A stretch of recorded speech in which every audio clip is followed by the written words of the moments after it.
Hello everyone, welcome back to this channel students. आज के class में हम लोग सब्सिडरी बुक्स के बारे में कुछ इंफॉर्मेशंस को हम लोग सीखने की कोशिश करेंगे। Students, what is the definitions of the subsidiary books? Subsidiary books क्या होता है? Subsidiary books are keeps original entry chronologically. It is recording as per the order. Students, first जो एंट्रीज होता है एक बिजनेस के अंदर, बिजनेस जितना छोटा से बड़ा होते जाता है तो उसका ट्रांजैक्शन भी बहुत ज्यादा होता है। जैसे कि हमारे पास कैश होगा, कैश में कोई खरीदारी करेगा या कोई परचेज करेगा, सेल्स होगा, सेल्स रिटर्न होगा, लोन होगा, डेबिट होगा, क्रेडिट होगा, डेटॉर्स होगा, क्रेडिटॉर्स होगा, कोई बैड डेट कर देगा। सारे इंफॉर्मेशन जो है ये एक के बाद एक होते जाएंगे। जितना बिजनेस एक्सपेंशन होगा, बड़ा होगा, उस हिसाब से इसका ट्रांजेक्शन भी आते रहेंगे। तो वो सारे जो ट्रांजेक्शन है हम लोग उसको सब्सिडरी बुक्स के अंदर क्या करते हैं, फर्स्ट रिकॉर्ड करते हैं।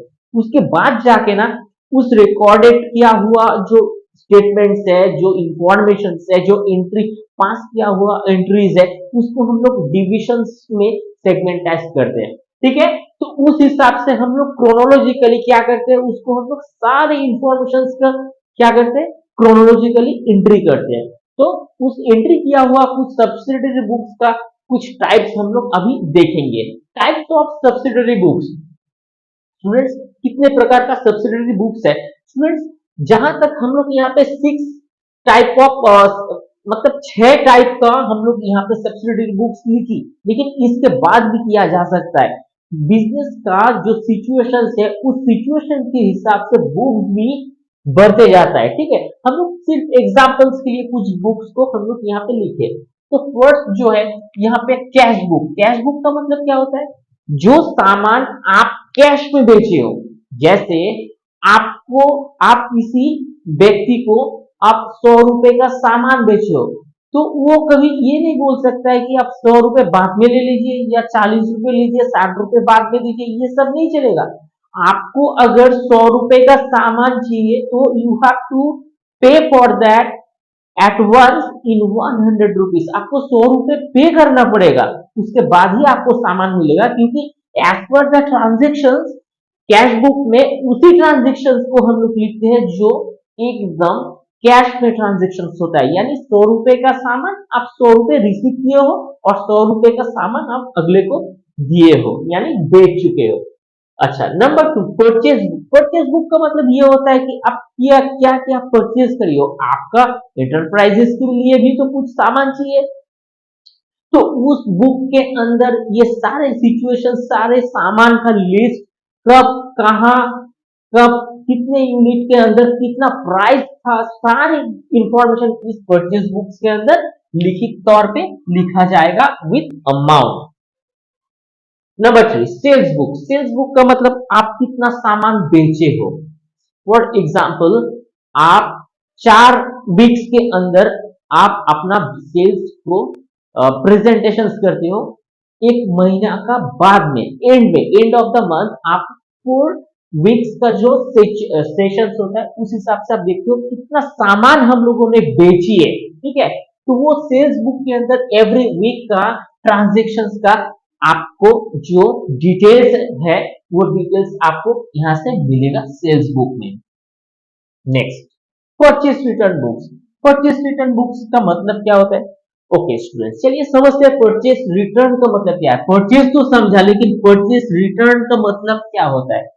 स्टूडेंट्स, मान लीजिए हमारा, हम लोगों का एक चाय का फैक्ट्री है जहां पे हम लोग चाय प्रस्तुत करते हैं, चाय बनाते हैं। ठीक है, उसके लिए क्या चाहिए? कच्चा पत्ता, जो नियरेस्ट जो गार्डन होता है वहां से हम लोग लेते हैं, और उसके बाद उस कच्चे जो पत्ता है, लीफ होता है, उस लीफ को हम लोग प्रोसेस करके फिर जाके हम लोग सीटीसी क्वालिटी टाइप ऑफ जो चाय हम लोग पीने लायक वो बनाते हैं। तो जब हम लोग खरीदा कच्चे पत्ता, मान लीजिए 10 क्विंटल्स हम लोगों ने खरीदा। अब खरीदने के बाद हम लोग जब उसको एनालाइज करेंगे, हमारा टेक्निकल टीम जो है, प्रोसेस टीम जो है, उसको देखेगा, तो उसी समय उस पत्ते में आपको दिखने को मिलता है बहुत सारा पत्ता एकदम वेस्ट है। मतलब खराब है, जिसको प्रोसेस के अंदर ला ही नहीं जा सकता। दैट इज वाई हम लोग गेस करी और देखी बाद में कि आउट ऑफ 10 क्विंटल्स के अंदर 5 क्विंटल ऐसा पत्ता है जो हम लोगों ने खरीदा, लेकिन उसको बिल्कुल वो वेस्ट है, उसको प्रोसेस के अंदर आना बिल्कुल ठीक नहीं है, वो आने का लायक ही नहीं है। तो हम लोग क्या करें, उस सारे जो कॉर्पस है, सारे जो वो कॉन्साइनमेंट है, उसको हम लोग पैक करके भेज दिया कि भैया आपका जो भेजा हुआ सामान गार्डन, जो गार्डन से हम लोगों को भेजा, ये सामान बिल्कुल खराब है, तो ये हमारा फैक्ट्री प्रोसेस के लायक बिल्कुल नहीं है। तो उस हिसाब से हम उनको एक डेबिट नोट हम लोग भेज दिया कि भैया आपको हम लोग इस सामान को रिटर्न करें। अब डेबिट नोट के अंदर क्या होता है, डेबिट नोट के अंदर हम लोग ये देखते हैं कि हम लोग लिख देते हैं कि हम लोग इसलिए आपका जो सामान है, कॉन्साइनमेंट है, इसको रिजेक्ट कर रहे हैं। ठीक, तो उस हिसाब से डेबिट नोट के अंदर हम लोग पूरा डिटेल्स यहाँ पे लिख देते हैं। ओके, नेक्स्ट आते हैं सेल्स रिटर्न। सेल्स रिटर्न क्या होता है? सेल्स रिटर्न का मतलब ये होता है कि हम मान लीजिए कुछ सामान हम लोग बेचे, ठीक है, हमारे पास कुछ सोप हम लोग बेचते हैं, फॉर एग्जाम्पल के लिए मानते हैं कि हम लोग साबुन यानी बाथ सोप का कॉन्साइनमेंट बेचते हैं। तो किसी से ऑर्डर आया कि हमारे को 7 यूनिट चाहिए। अब 7 यूनिट हम लोग बिक्री कर दी, सेल कर दी। अब 2 यूनिट्स वहां से हमको रिटर्न आया, और रिटर्न के बाद हम लोग कॉजेस जानने की कोशिश करी, तो उन्होंने क्या दिया हमारे को, क्रेडिट नोट।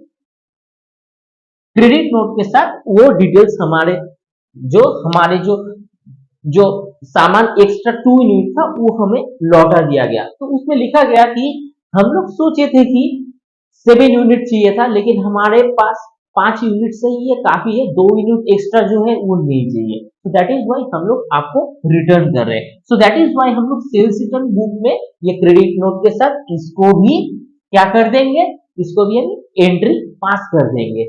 तो आशा करते हैं स्टूडेंट्स ये दोनों क्रेडिट नोट और डेबिट नोट, परचेस और सेल्स रिटर्न के जो डेफिनेशन है ये आपको इजीली समझ में आया। तो नेक्स्ट है जर्नल प्रॉपर। अब जर्नल प्रॉपर क्या होता है, चलिए स्टूडेंट इसको भी हम लोग समझते हैं। जर्नल प्रॉपर का मतलब ये होता है, मान लेते हैं सपोज आप आपका इंटरप्राइज के लिए, फैक्ट्री के लिए एक मशीन परचेस कर रहे हैं क्रेडिट पे। आप एक मशीन को क्रेडिट में परचेस कर रहे हैं। अब मशीन क्या हुआ, मशीन हो गया आपका एसेट्स। एसेट्स अगर क्रेडिट में परचेस होता है तो आप ना इसको परचेस बुक में लिख सकते हो, ना इसको कैश बुक्स में लिख सकते हो, क्योंकि ये परचेस में भी और कैश में लिखना पॉसिबल नहीं है। तो आपको इस समय जर्नल प्रॉपर के अंदर ये लिखना पड़ेगा। ठीक है, तो इसके साथ साथ आप opening entry, closing entry, miscellaneous entry, इसको भी जर्नल प्रॉपर के अंदर आप लोग लिख सकते हो। तो फर्स्ट ऑफ ऑल स्टूडेंट्स आपको ये याद में रखना है कि जर्नल प्रॉपर में कभी भी कोई एसेट जब हम लोग परचेस करेंगे, उसको अगर वो क्रेडिट पे होगा तो कभी भी कैश बुक या परचेस बुक में हम लोग उसको पास नहीं करेंगे। हम लोग इसको जर्नल प्रॉपर एंट्री बुक्स के अंदर ही क्या कर देंगे, एंट्री को हम लोग पास करेंगे।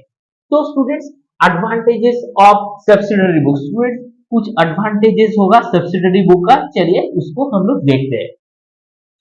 Division of work, students subsidiary books में अगर डिविजन्स होगा, फॉर एग्जांपल हम लोग ऊपर में कुछ डिविजन्स को अभी डिस्कशन करी, इस डिविजन्स के अंदर आप लोगों को हर एक सिचुएशंस, हर एक सीक्वेंस एंड इवेंट्स का पता चलता है।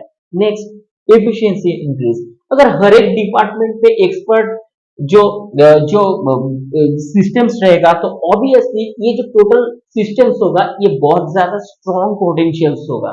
नेक्स्ट स्पेशलाइजेशन ऑफ वर्क, हर एक का जो डिविजन्स के लिए हर एक टीम होगा, जो पर्सन होगा वो गॉड से एकदम फोकस्ड के साथ इस टोटल सीक्वेंस को हैंडल करेगा।